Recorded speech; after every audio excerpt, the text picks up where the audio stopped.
Namaste, ¿cómo están? Bienvenidas nuevamente a un episodio más de Conversaciones entre Mamás. Soy Lelia Peralta, tu host. Y bueno, estoy encantada esta segunda temporada, como les dije, de estar en la búsqueda de aquellas mamás extranjeras o que viven en otros países, internacionales, que tienen ese recorrido que nos ayuda mucho justamente en este espacio que hemos creado entre todas, porque no estoy yo sola, yo sé que hay muchas ahí del otro lado en muchos países, pero de conectar con todo aquello que o nos duele o nos pasa en la maternidad cuando somos más grandes, o cosas que hemos superado, y situaciones, y que de repente dices, oye, voy a compartirte esto porque sé que te puedo aliviar un poquito ese camino o a la maternidad o ya estando maternando, ¿no? Y sobre todo las que estamos maternando en el exterior. Y bueno, la vida me puso de cerca a esta mujer enorme, que ahorita ya les voy a platicar de quién se trata, porque teníamos gente en común, evidentemente, y en algún momento nos hemos contactado y hemos coincidido. Ella es queretana, es mamá, pero no vive en Querétaro, en México, sino que vive en Holanda. Y ahorita le vamos a hacer un montón de preguntas, pero pues es dula, como yo también, tiene esa experiencia, está especializada en regularización emocional y perinatal, es instructora certificada de Mindful Birth y Hypnobirthing, es dula certificada y fundadora del método Origen Birth. Y pues la tenemos aquí, finalmente se hizo de rogar, pero logramos coincidir esta vez. Así que bueno, bienvenida, no sé cómo pronunciar tu apellido, Mónica Rocam Huerta, ¿es así? Roscam, Roscam, sí, Rocam, sí. Leila, muchísimas Lelia, gracias. Lelia, Lelia.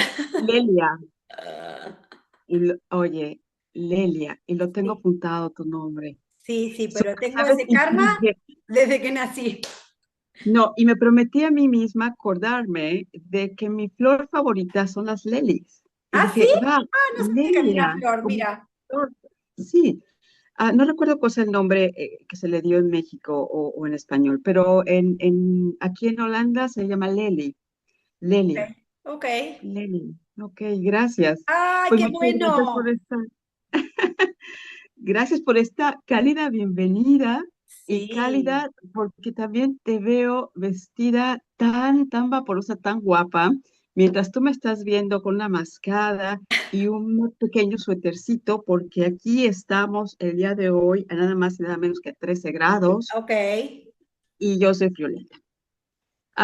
Pues muchas gracias por la bueno. bienvenida. Viví en Querétaro, pero no soy queretana. Ah, perdón. Soy Sí. nacida en la Ciudad de México, pero tuve la gran fortuna de vivir en Querétaro por cerca de 7 años con mi familia. Así que me sentí muy bienvenida y bueno, es un lugar para mí sagrado, Ok. precioso. Oye, ¿y no tuvimos la oportunidad de vernos físicamente entre tu agenda y la mía que tuviste hace poco por aquí? Nos queda ese encuentro pendiente que me comentabas algo sobre una formación, algo de dulas, ¿no? Que había en Congreso, el primer el Congreso Congreso. Sí, Nacional sí, de sí. Dulas en Sí, León, sí, sí. Guanajuato. Sí. Qué cosa tan hermosa. Oye, tengo muchas preguntas para hacerte, aquí las que estamos de este lado. La primera vez, ¿qué haces ahí? ¿Qué haces en Holanda? Cuéntanos, ¿por qué estás viviendo en Holanda? Pues es como el cuento de hadas, la verdad. Bueno, no sé si de hadas, pero para mí sí. De verdad que yo conocí a mi marido hace ya 25 años. Él es neerlandés, es holandés original de la ciudad de Utrecht. Y nos conocimos y realmente que la amistad fue muy pronta y el gusto fue muy pronto y de verdad que fue un encuentro pues de destino. Y decidimos, pues sí, quedarnos a vivir aquí en un tiempo primero en Países Bajos. Así que el amor me trajo para empezar. El amor y lo encontré y me acomodé y nos acomodamos y aquí sigo, muy bien acomodada Ok. en mi relación. Sí. Ok, oye, cuéntame, esta parte de Dula y todo esto que haces, digamos, en algún punto similar también a lo que yo he estado haciendo, ¿surgió allá, surgió acá en México? ¿En dónde empezó ese camino? Mira, ese camino surgió aquí en Países Bajos y es una historia larga que voy a tratar quizá tengamos otra conversación al respecto, porque este ha sido el pivoting de mi vida, lo que cambió realmente mi vida. A veces se dice 360 grados y es 360 grados es completamente de llegar a un punto, 360 Sí, al otro. Y sí, 180 grados es cambiarlo a lo opuesto, ¿no? Yo siento que hice esa gran vuelta cambiando de profesión y cambiando de mentalidad y de muchas cosas a raíz de mi proceso de ser mamá. Tuve un periodo largo de infertilidad, estando ya aquí en Países Bajos, cuando decidimos ser papás, eh, que nos duró mucho tiempo. Tuvimos que andar por un camino bastante de todo. Siempre tengo que tragar saliva porque es un recuerdo muy cercano y muy cercano a mi corazón, un recuerdo con luces y sombras.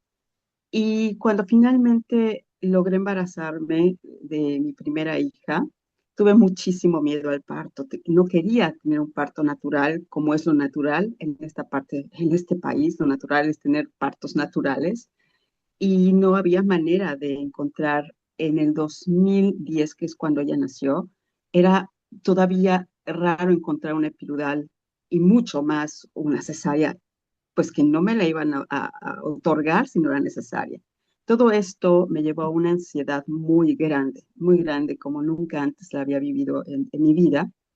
Y al tratar de encontrar ayuda y no encontrarla en los canales oficiales con mi médico, mis parteras, encontré por ahí el método de hypnobirthing.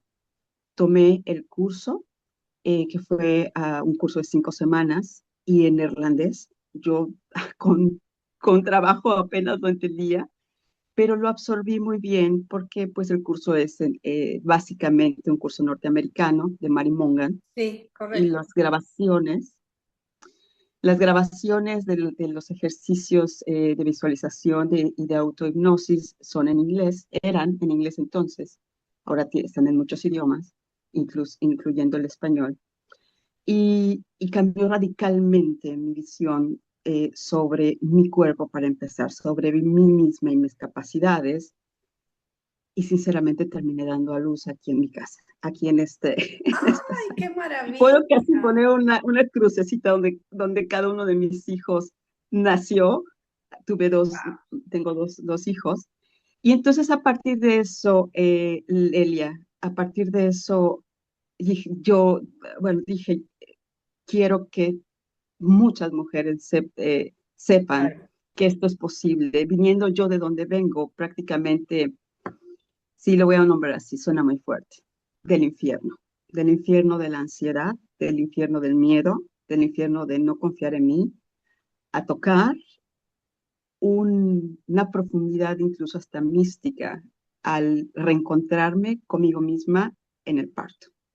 Entonces, a partir de ahí, todo mi carrera, mis claro. haceres, mi mente cambió, me dediqué a entrenarme, a estudiar, a certificarme y ya ha sido un camino de 16 años. Sí. Claro.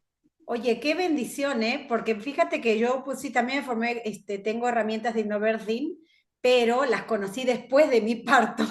Entonces digo, si yo hubiera sabido esto antes, porque es un mundo que te abre la cabeza, el corazón, no sé, es otra línea que muy diferente y lo he visto con mis alumnas, la que tienen la oportunidad de recibir estas herramientas, cómo les cambia la diferencia entre un parto y otro, ¿no? Pero oye, cuéntanos algo que todas queremos saber, las que estamos aquí de este lado, por cómo está Holanda. Pues hemos escuchado, yo he visto fotos, video y todo, pero qué fortuna y cómo está, cómo se prepara, digamos, para estos partos que promueven cero, de lo que comentabas ahorita de la epidural, y de todas las intervenciones. Qué fortuna, ¿desde cuándo están tan avanzados en este tema y respeto sobre todo, ¿no? En el respeto del proceso de la labor de parto. Lelia, esta es una pregunta que agradezco muchísimo, porque de verdad que es importante tener contexto, es importante tener historia, es importante tener fundamentos claros de dónde estamos, de dónde venimos en la cultura del nacimiento.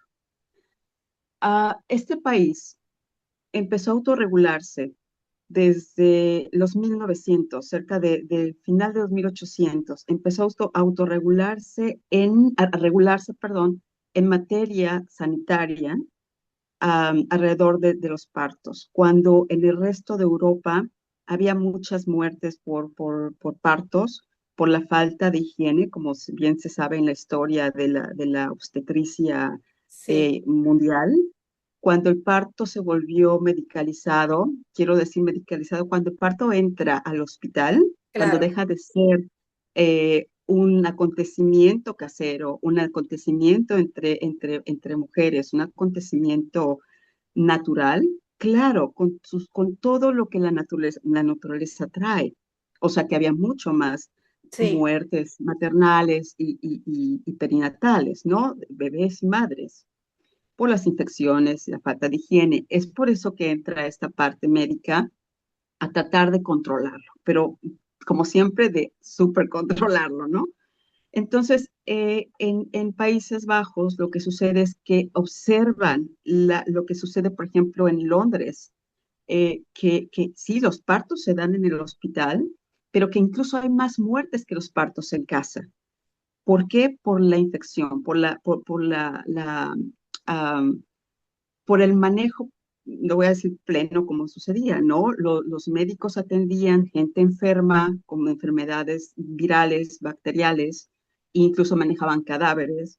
Y no existía, increíblemente, esto de lavarse las manos y limpiarse las manos para atender un parto, que de hecho un claro, parto no necesita un espacio tan estéril, pero claro que expuesto a cepas biológicas sí, mortales.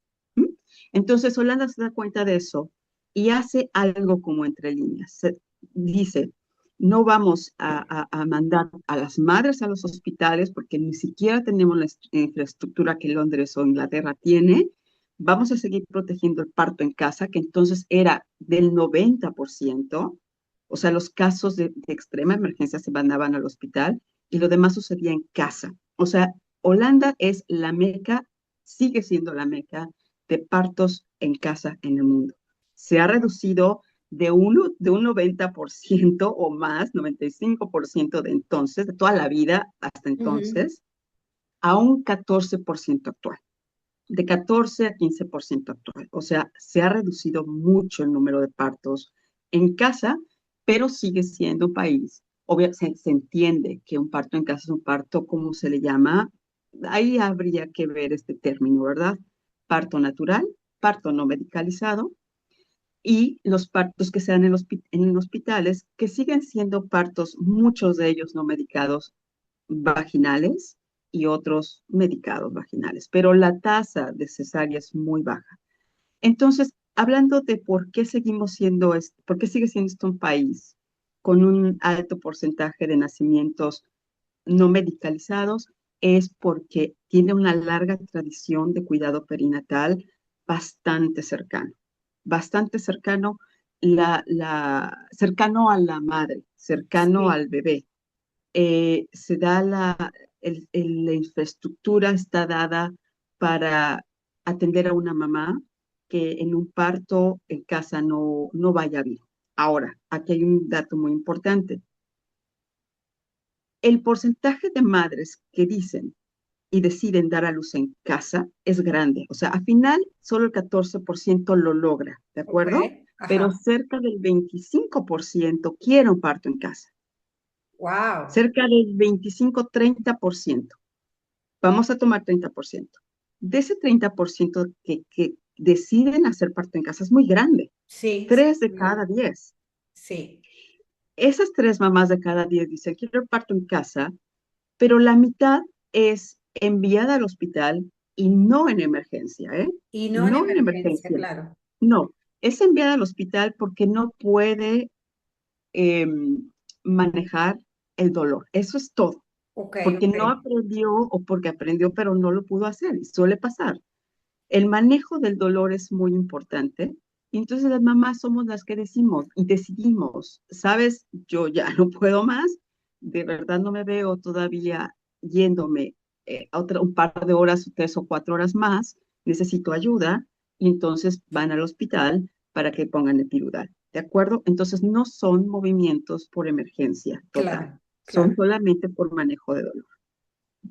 Wow, es impresionante, ¿eh? Esto que dices porque sí, sí, en la mayoría de los casos yo lo veo, ¿no? Es el miedo y esta parte de que no pueden manejar ese dolor, ¿no? A pesar de que uno, que a lo mejor pueden estar acompañadas y demás, pero sí, estás como en Disney, ¿no? Es como para las dulas vivir en un país así, donde, porque lamentablemente en México yo siento que en estos 20 años que llevo viendo acá, si bien ha avanzado mucho, sin embargo, siento que todavía falta mucha información con respecto a tener un parto en casa. Falta mucha información y todavía sigue habiendo muchos profesionales que lamentablemente justo presionan la otra parte, ¿no? De la cesárea, de lo rápido, del riesgo. Y bueno, como sabes, estamos en un momento en el embarazo donde uno está muy vulnerable en todo sentido y siento que por más en qué punto tienen que estar esas creencias tan insertadas para decir, yo creo que puedo hacer esto y aunque alguien de afuera me diga otra cosa, pues no, o sea, porque yo sé que puedo lactar, yo sé que puedo parir, es como algo como muy innato que algunas tenemos y otras por ahí no. Entonces, oye, qué fantástico. Y desde ahí, entonces tú estuviste sirviendo muchos años como dula y me comentabas en otro momento que ya por de salud y por todo lo que implica, ¿no? Para nosotras, dulear, que es una labor hermosísima, pero requiere no solamente tiempo, sino logística de muchas cosas y un estado de salud súper óptimo para poder servir al otro, las trasnochadas y todo. Yo valoro muchísimo las que siguen en esa, uno atrás del otro. Y entonces ahorita estás más especializada en dar esos cursos de todo esto de hypnobirthing y todo esto que estudiaste. Así es, Lelia. Tuve pues esos años que viví en Querétaro, me dediqué a hacer, bueno, a dar el curso de hypnobirthing Sí, y de manera natural, como tú sabes, como dula que eres y sí, también das preparación para el parto, pues de manera natural hay mamás que sienten la confianza, ¿no? Que dicen, te sí. conozco, me conoces, me siento muy tranquila contigo, me traes paz, confianza, quieres acompañarme en mi parto. Y eso es todo un honor, Dios. O sea, Claro. de verdad que es, nunca dejó para mí de ser un milagro el observar ese, ese desarrollo desde que ahorita me vino algo que siempre me impresionó y ahorita te lo comento. Ver en las mamás, sobre todo de primera vez, ver cómo iban así creciendo con su gestación, Ujú, así ellas exacto. con nuevas preguntas, con nuevas ideas, con una nueva manera de ver la vida, profundizándose, porque nuestros cursos van, y yo sé que también el tuyo, no de ir hacia afuera, sino de ir hacia adentro, de autoconocerse, y no hay Claro, mejor momento de verdad en la vida de una madre que el momento del embarazo y de preferencia la primera vez. El primer embarazo es para mí un momento de verdad de gracia. claro, Eh, Fíjate que me recuerda esta oración, no soy católica, y bueno, no voy a la iglesia, pero me enseñaron a rezar. Y esta parte de esta oración del Ave María que dice, llena eres de gracia. Y así es como yo veo en cada mujer claro. embarazada, esa gracia dentro de ellas. A lo que te decía es, sí, pues es un trabajo, el dulaje es un trabajo que realmente requiere mucho compromiso y mucho acompañamiento. O sea, mucho emocional, por supuesto, y saber las técnicas y tener la fuerza física y el tiempo para Ujú. atender partos que a veces se van hasta un día y medio o más, ¿no? Te decía que quizá compartas conmigo esta visión o esta observación cuando digo que es todo un honor, porque estas mamás de primera vez, con todo que estaban ya embarazadas de 38, 39, 40 semanas, Ajá, tenían todavía esta mirada como de una inocencia, como de una niña, como sí, de si iba a ser mamá, pero justo después, en cuanto su bebé nace, es que tiene unos ojos de tigresas, unos ojos de leonas, claro. y así, o sea, ahí hay un cambio, no sé, entra esta Les madre. cambia, sí, nos transformamos, ¿no? O sea, es cierto, totalmente comparto porque yo también lo he visto. Tienen una parte de niñas y todavía como una parte, sí, muy naif, ¿no? Y de repente, ya que son mamás, pues es otra cara la que, otra mirada, otra mirada. Pero Eh, cuando está acompañada con una dula que la ve, fíjate, o sea, es quien la ve, la ve el marido, sí, digo, en el mejor de los casos, la ve el marido, la ve ujú, su familia, la ven las amigas, todo.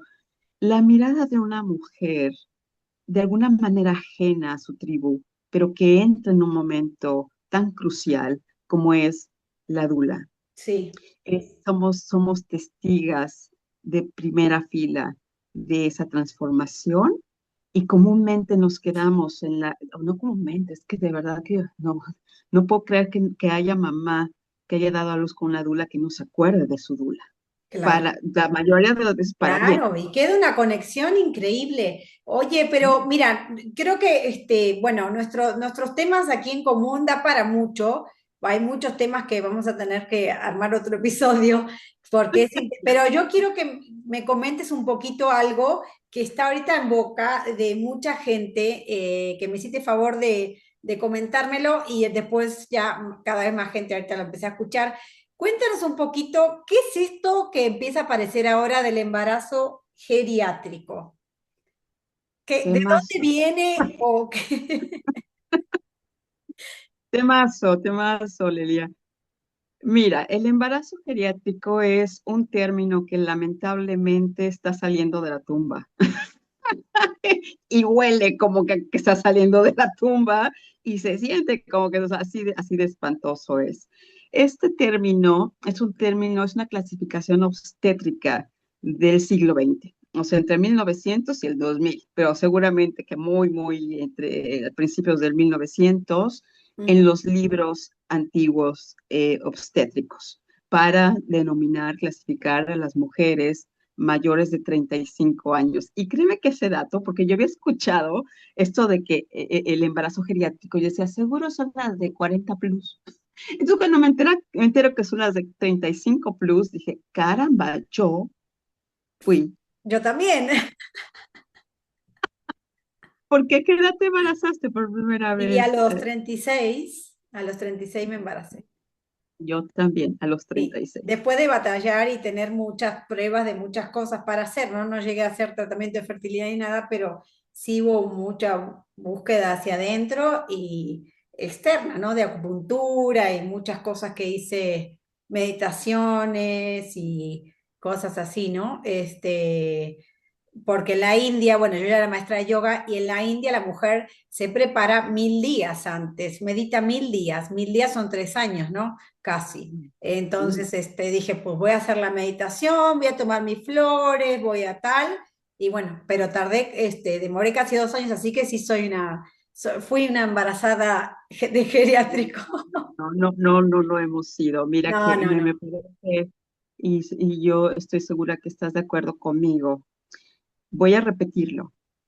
Este término alguien lo encontró y sobre todo en los medios estos sociales, ¿no? Sí, TikTok y en Instagram salieron como memes, como memes. claro. Salieron para burlarse o para, no sé, ser self-spot, como, porque incluso que hay mujeres que Sí. tienen sus perfiles en Instagram y algunos se llaman mi embarazo geriátrico. Ah, Mira, cada quien wow. que le llame, sí, cada quien que le llame como quiera, pero sí es muy importante tener esta responsabilidad social y estar, Sí, sobre todo, tener esta responsabilidad femenina también, de que en estos sí, sí, tiempos que sí. estamos viviendo, muchas mujeres nos estamos embarazando después de los 30 años. Claro. Sí, sí, sí, no, y de hecho, yo no sé si te había comentado en alguna de las pláticas que tuvimos, pero sí, cuando yo llegué a México hace 20 años, yo tenía alumnas muy chiquititas, bueno, chiquitas, de 22, 23, recién casadas. Era un tipo de mujer mexicana. Tengo más, obviamente, información de acá que de Argentina, ¿no? Por obvias razones Ujú. que estoy acá, pero de ya los últimos años, ya eran todas más de 40. O sea, ya eran todas ya mucho más grandes y de todo tipo que lo que hace la mujer para embarazarse, ¿no?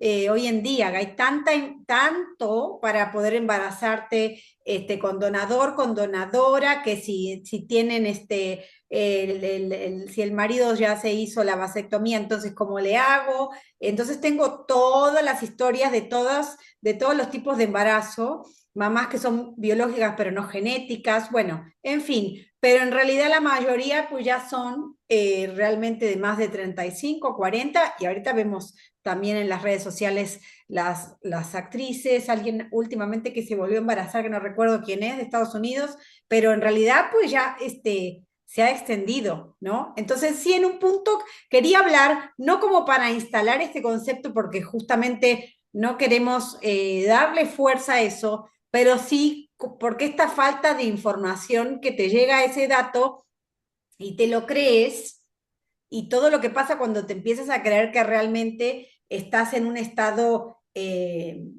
estar grande, ¿no? Porque realmente el mensajito es que estás muy grande para estar embarazada y evidentemente no, ¿no? Si tu cuerpo se embarazó, eh, entonces es muy delicado el tema de que se siga hablando, ¿no? De este concepto.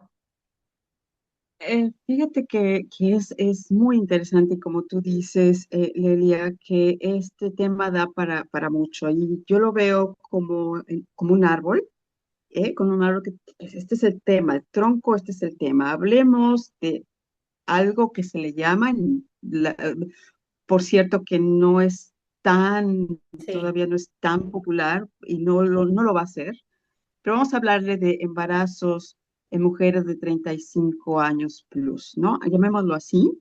Este es el tronco, el tema, y esto y tiene muchas ramas porque no quisiera, yo estoy neutral, totalmente neutral en esto, ni bien, no estoy ni a favor ni en contra.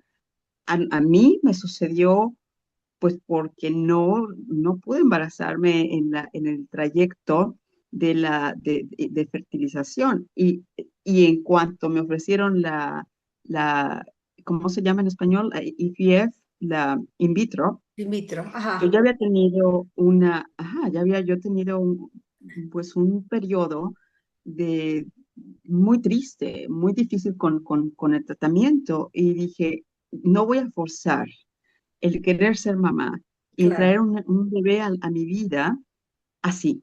Entonces ya no le entro a las grandes ligas. Mucho respeto, de verdad que respeto infinitamente a las madres que lo hacen. Y voy a decir algo. yo ahorita pienso que no hubiera seguido, yo decidí no seguir, pero sé cuánto yo anhelaba a mi hija, sé cuánto anhelaba ser mamá, y yo no sé si realmente hubiera parado del todo. Esto quiero decirlo, no quiero Claro, decir que ay, nunca lo hubiera vuelto a tratar, pero hablando de la parte emocional, de alguna manera cuando decidimos que ya no íbamos a seguir a las grandes ligas, que ya íbamos a parar ahí, que mi esposo y yo estábamos pensando, diseñando una vida, cómo hacerla no siendo padres, desintoxiqué mi cuerpo de las hormonas y desintoxiqué mi mente y dije, necesito retomarme sin tener previamente un conocimiento de espiritualidad o de meditación. Fue simplemente decidir, quiero encontrarme a mí misma ahora. Y fue 3 meses después que me embaracé. Como le dije a mi vecina, se acuerda muy bien, que cuando le dije, yo sí, ya estoy embarazada, y lo hicimos y lo hicimos en la cama, como si fuera, porque siempre tratábamos en el laboratorio, o tratábamos, claro, ¿sabes? claro, claro. Entonces, sí, sí, te digo que da para muchas, pues para hablar, por ejemplo, del impacto social que tiene, del impacto en la salud que tiene, del impacto en el futuro, del impacto ya, socioeconómico, económico, psicológico, mental. O sea, es un tema que da para mucho, Sí. y mi intención aquí es tratarlo con mucho respeto, con mucho respeto. Claro. Oye, pues sí, la verdad da para mucho, tenemos muchos temas, esto es nada más una probadita, pero tenemos muchos temas que nos unen y que quiero seguir compartiendo contigo, porque sé que habemos muchas mamás con muchos dolores, ¿no? De las que vivimos afuera de nuestro espacio, de nuestra tierra y de lo que implica maternar afuera y también tu cultura, tus papás que están grandes, o sea que uno está en una edad donde estás haciéndote cargo de tus hijos, pero también de tus padres, pero estás a la distancia. Entonces hay mucho tema que quiero platicar contigo, pero me quiero quedar por esta vez para poder cerrar eh, con estos cursos que das de tanto de Hypnobirthing y Mindful Birth.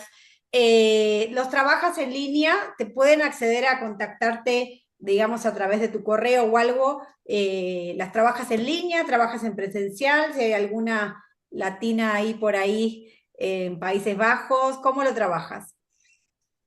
Yo trabajo en línea cuando se Sí, trata de mamás que tengo localidades muy lejanas o muy, muy lejanas. sí, Trabajo con la comunidad hispanohablante, sobre todo por este tema tan importante que estás tocando, sí, Lelia, sobre estar lejos de casa. claro. El empezar a maternar desde la misma gestación, desde el principio de la gestación o antes. Ujú. Y sí, trabajo con mamás expats, con mamás que viven fuera de México, y con muchas mamás mexicanas también. Y en general, y mi especialidad es con mamás que están experimentando alta ansiedad, que están experimentando temor y estrés en su gestación. Para mí es muy importante hacerles saber que no están solas, y que hay maneras como en este caso el Mindful Birth. Fundamentalmente aprender mindfulness, que es una práctica que también es un método, pero sobre todo es una práctica de meditación, una práctica también con muchos consejos y cosas, vamos, una manera diferente de ver la vida para llegar a una ecuanimidad y por lo tanto a una autorregulación emocional que impacta directamente a bebé en útero. Las neurociencias también es una Claro, cosa increíble, el beneficio claro. que obtiene de una mamá que está autorregulada. Claro. Oye, pues muchísimas gracias. Yo la verdad que es un contenido que siento que todas tenemos que explorar. Como siempre, hay que buscar más información siempre oficial de todo esto que estamos platicando. Además que estás súper, súper preparada con todas estas herramientas que tienes. Así que bueno, si hay alguna por ahí que quiera contactar a Mónica, la pueden contactar a través de los correos que vamos a dejar aquí en el video. Por favor, ayúdenos a compartir también este contenido, porque sé que va a llegar a quien tenga que llegar, ¿no? Quien esté necesitando esta información y este acompañamiento que de verdad hace la diferencia. Y les dejo por acá una pregunta, si quieren más, que platiquemos más con Mónica, de tantos temas de las mamás que vivimos afuera, pues déjenos ahí en el comentario, porque seguramente la volveremos a invitar, porque nos queda, bueno, un chorro de experiencia para compartir, ¿verdad? Para todas Oh, las que estamos maternando afuera, mucho, mucho, mucho para compartir. Así que bueno, te agradezco muchísimo este espacio que hayamos coincidido, siempre es un placer platicar contigo desde tu pausa, desde esta forma tan linda que tienes de estar hablando, lenta, yo porque como argentina hablo muy rápido, entonces me ayuda a hablar contigo que me baja los decibeles. mindful. Sí, exacto, aplicar. Y bueno, nos vemos en el próximo episodio de Conversaciones entre Mamás. Les dejo un abrazo muy, muy grande y bueno, nos vemos hasta la próxima. Muchas gracias, Muchas Lelia. Hasta gracias. pronto. Hasta Saludos. pronto.